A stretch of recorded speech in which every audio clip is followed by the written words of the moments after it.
अब स्वागत गीत के बाद ऑफिशियली मैं प्रिंसिपल सर से रिक्वेस्ट करूंगी कि वे यहाँ पर अपना वेलकम एड्रेस दें हम लोग को। मैं थोड़ा सा मैंने सर को रोका है इसलिए कि मैं कुछ बताना चाहती हूँ। जब ये सेमिनार की डेट हम लोग डिसाइड कर रहे थे और हो चुकी थी लगभग डिसाइड, सारा काम हो चुका था, उसी समय एग्ज़ाम की डेट आ गई और अभी सेकेंड सेमेस्टर का एग्ज़ाम भी आ गया और हम लोग एकदम घबराए हुए परेशान सर के पास पहुँचे कि सर कैसे होगा, हम लोग कम लोग हैं, सारे टीचर्स एग्ज़ाम में चले जाएंगे, बच्चे एग्ज़ाम देने चले जाएंगे, कैसे हम लोग इतना बड़ा सेमिनार, इंटरनेशनल सेमिनार करा पाएंगे। तो सर ने बहुत हम लोग को हौसला दिया और सपोर्ट दिया कि नहीं, हम चिंता मत करिए, आपको जितने हैंड्स चाहिए हम देंगे और हम एग्ज़ाम भी करा लेंगे। तो सर ने जो हमको बोला था वो आप लोग नहीं जानते हैं। मैं आपको एकमात्र भारत के राष्ट्र कवि दिनकर जी की कविता की लाइनों से बताती हूँ, उसके माध्यम से कि सर ने हम लोग को क्या बोला था। सुनिएगा। विपत्ति में विरोध में अडिग रहो, अटल रहो, विषम समय के चक्र में भी साहसी प्रबल रहो, तपा है जो, जला है जो, चमक उसी में आई है, समस्त ताप तम में भी बढ़े चलो, सफल रहो, बस एक लक्ष्य साध कर गगन की ओर उड़ चलो, घटा घिरी अटूट हो मगर सदा प्रबल रहो, विपत्ति में विरोध में अडिग रहो, अटल रहो। और सर की वो हिम्मत थी कि हम लोग आज इस सेमिनार को ही ऑर्गेनाइज कर पा रहे हैं। अब मैं इनवाइट करूंगी सर प्लीज आए और हम लोग को अपना आशीर्वाद दें।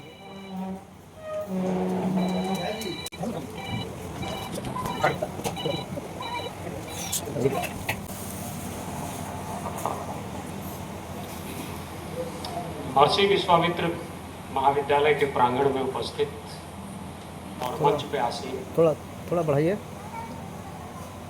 आज इस अंतर्राष्ट्रीय सेमिनार के द्वितीय दिवस पर बनारस काशी से आए हमारे अभिभावक प्रोफेसर ठीक है हरि कुमार अधिकारी जी, प्रोफेसर सुधाकर मिश्रा जी, प्रोफेसर वाचस्पति द्विवेदी जी, श्री प्रियेश रंजन जी, डॉक्टर रवि प्रभात जी, डॉक्टर ओम प्रकाश आर्या जी और मंच का संचालन कर रही डॉक्टर प्रीति मौर्य जी, सामने उपस्थित इस महाविद्यालय के सेवानिवृत्त शिक्षक जो आज हमारे बीच हमारे अभिभावक की तरह उपस्थित हैं, रिटायर्ड शिक्षकेतर कर्मचारीगण, आज के दिन में कार्य कर रहे हमारे माननीय शिक्षक, शिक्षकेतर कर्मचारीगण, एनसीसी के कैडेट्स, इस महाविद्यालय के छात्र छात्राएं, प्रिंट मीडिया के मीडिया बंधु, आज दूसरे दिन एक बार पुनः आप सभी लोगों का स्वागत है। हमारे बीच में बक्सर के ही जेकेटी कॉलेज के प्रिंसिपल अल्बर्ट साहब भी मौजूद हैं, मैं उनका भी स्वागत करता हूं। कई शिक्षक आरा जैन कॉलेज से, महाराजा कॉलेज से डॉक्टर वंदना जी, डॉक्टर संजय कुमार चौबे जी, अगर मैं जिनका नाम नहीं ले पाया तो समझिए कि उनके प्रति मेरे मन में अधिक आदर है, आप क्षमा करेंगे। डॉक्टर नीलांबू जी जो मैं देख रहा हूँ जिन्हें, आज सेमिनार के दूसरे दिन आप सभी लोगों का स्वागत है, क्योंकि बक्सर जैसे ऐतिहासिक पौराणिक शहर में मानवता पे एक राष्ट्रीय गोष्ठी या अंतर्राष्ट्रीय गोष्ठी होना हम सभी के लिए गौरव की बात है कि आज के समाज में जो दिन प्रतिदिन नए आयामों को स्थापित कर रहा है, इस प्रकार हम मानवीय मूल्यों को बचाकर रखेंगे। How humanity can be continued. मैं रेस्टोरेशन की बात नहीं करता हूँ, मानवता पहले भी थी, आज भी है, आगे भी रहेगी, क्योंकि इसकी एक अनंत यात्रा होती है। जैसा कि हमारा सेमिनार का एक पहलू भी है, एक विषय भी है। आज के बदलते साइंटिफिक, वैज्ञानिक, ग्लोबल और आधुनिक यानी मॉडर्न समाज में समाज जो दिन प्रतिदिन बहुत तेज रफ्तार में आगे बढ़ रहा है,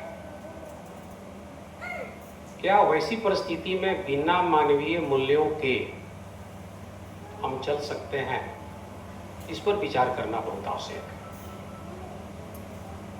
क्योंकि आज का जमाना, we are living in the real life, not real life. We are living in the artificial circumstances. जो हमारा जीवन के प्रति अप्रोच है वो आर्टिफिशियल हो चुका है, वो रियल नहीं रह गया है। ऐसी परिस्थिति में जब हम या आप लोग जैसे शिक्षकों, विद्वानों, जो मानवता के असली धरोहर है, जो मानवता के वास्तविक कस्टोडियन है, शिक्षक क्या होता है? कोई हम लॉ एंड ऑर्डर के कस्टोडियन नहीं है, कोई हम बिल्डिंग के कस्टोडियन नहीं है। We are the custodian of our culture. हम अपने संस्कृति के धरोहर माने जाते हैं। हमारा दायित्व अन्य लोगों के दायित्वों से ऊपर है। तो कुछ आज के जमाने में मॉडर्न टूल्स हैं जिनके आधार पर हम मानवता और नैतिकता की रक्षा कर सकते हैं। उसमें जो पहला टूल मुझे महसूस होता है, that is eco friendly lifestyle. ये बहुत बड़ा जरिया है आज के जमाने में।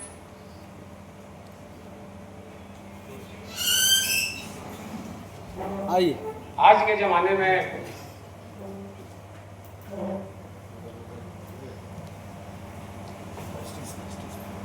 इको फ्रेंडली लाइफ स्टाइल के साथ ही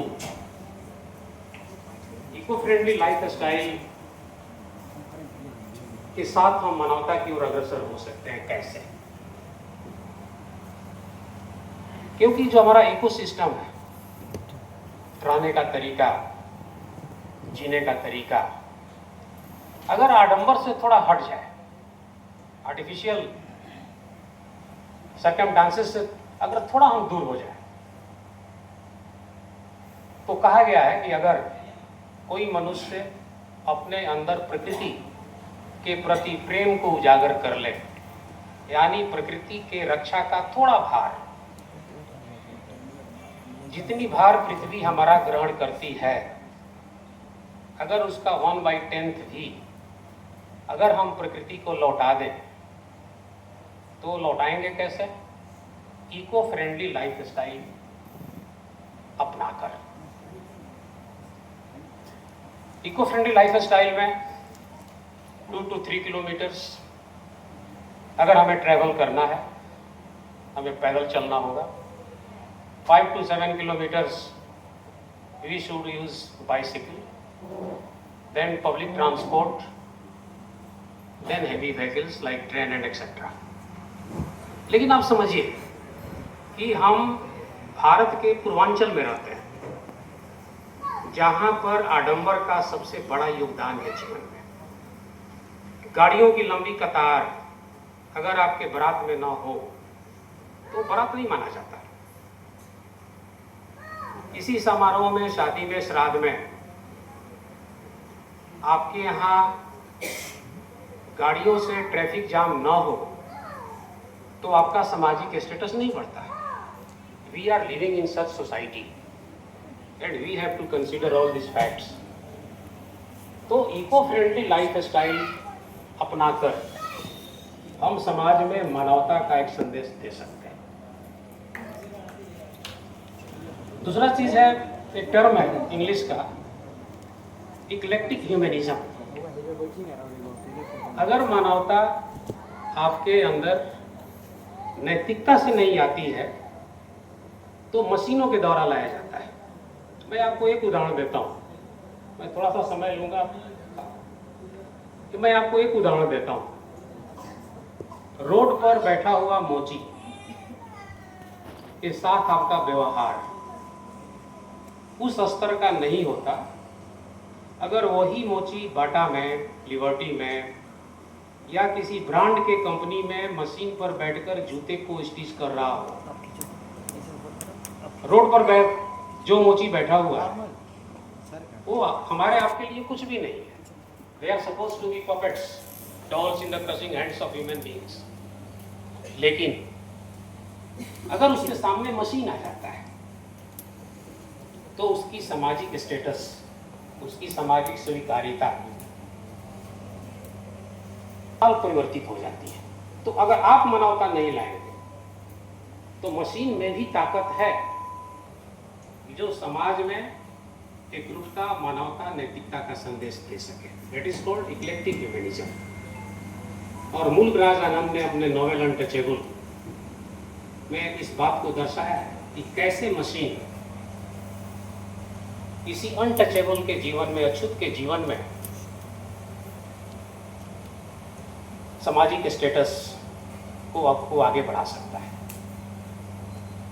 क्योंकि आज जो पहले कभी हाथ काम किया करते थे टॉयलेट्स को साफ करने के, आज प्लस सिस्टम आने के बाद हाथ वो काम समाप्त कर चुका है, वो काम मशीन करता है. तो मशीन भी हमारे आज का एक टूल है इको फ्रेंडली लाइफ स्टाइल के रूप में. थर्ड जो पॉइंट है सबसे बड़ा, सबसे मैं अगर जानता हूँ या समझता हूँ तो नैतिकता या मानवता की सबसे ज़्यादा जरूरत आज के ज़माने में मेडिकल के क्षेत्र में है. आज बहस चल रही है कि डॉक्टर साहब दवा अंग्रेजी में लिखते हैं जबकि मरीज 100% अंगूठा छाप है, निरक्षर है. तो दवा क्या लिख रहे हैं ना मरीज को मालूम है. और ऐसी राइटिंग भी होती है कि हम लोग जैसा आदमी भी उनके लिखे को नहीं पढ़ सकता. आए दिन हम लोग देखते हैं कि मरीज के मरने के बाद भी बड़े बड़े हॉस्पिटल्स अपना बिल बनाने के लिए मरीज को अपने अंदर में एडमिट किए रहते हैं.